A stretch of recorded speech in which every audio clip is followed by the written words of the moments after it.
foundation is the Hong Kong Contemporary Art Foundation. We started end of 2014 to bring international artists to Hong Kong, bring contemporary artists to Hong Kong, and giving them an institutional space to work with in Hong Kong. We have many artists who did not enter Asia, and that was the opportunity, giving them the opportunity and to take the door to Asia.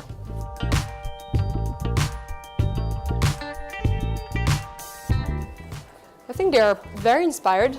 They are very surprised by Hong Kong as well. I think like that's a space where you have a lot of energy, and they are pretty inspired by it. I mean, we had Invader, we had Vils, Shepherd Ferry. They all created in the streets. Their feedback on Hong Kong is very positive.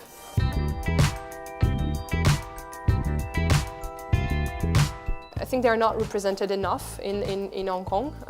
I think these are some of the artists, not all of them, but have already been in auctions and are already collected on the secondary market.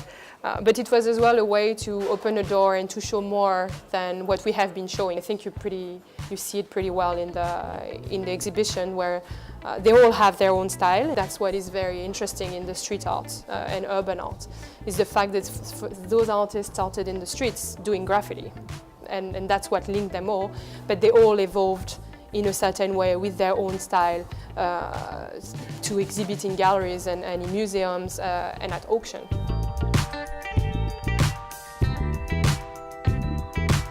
So Invader has been very famous to create tiles works in the streets. In Hong Kong he has many works, and he donated that piece to HOCA. We did an exhibition with him in 2015 at PMQ with Le Frenchman, and for that work, it's a work that so he creates an alias. So when he has a work on sale, he also have a piece in the street, and this piece in the street, this specific piece, is in Paris.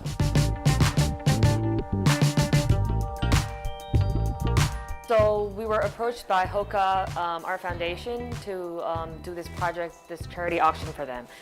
And they mostly work with street art. And this became interesting for us due to the recent rise in popularity and interest in street art in the global marketplace. Traditionally, street art was artists make art in the street, so that it's kind of like a move away from the institution, commercial world, because they make art in public spaces for the public. There's a recent phenomenon of street art being elevated to the realm of fine art.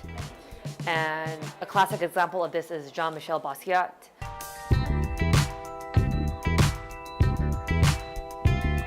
A big interest for us was also to see if this brings in new clients, because traditionally what we usually sell is very different. I mean, you have the established street artists such as Basquiat, Keith Haring, which we regularly sell, even Invader. However, a lot of these artists are new to the Hong Kong marketplace. And our intention is, one, to bring awareness and knowledge, more knowledge of these artists to the general public. And yes, definitely. So if this does well, we will certainly increase more works by street artists in the future.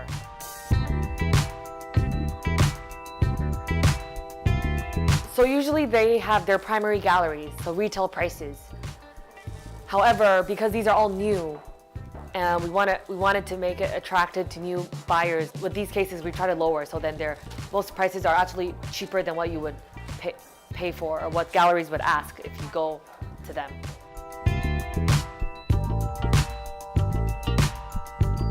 The technical meaning no longer means street art, because yes, they have been removed from the streets. However, I think the intention of these artists is always, like the material they use, the way they paint, it's always very temporary, very quick. No, I don't think that changed anything. I think I know that's a real question, because when you start in the streets, you don't have that money background of a kind of idea, but that's not true. Those artists are, they love to work in the streets.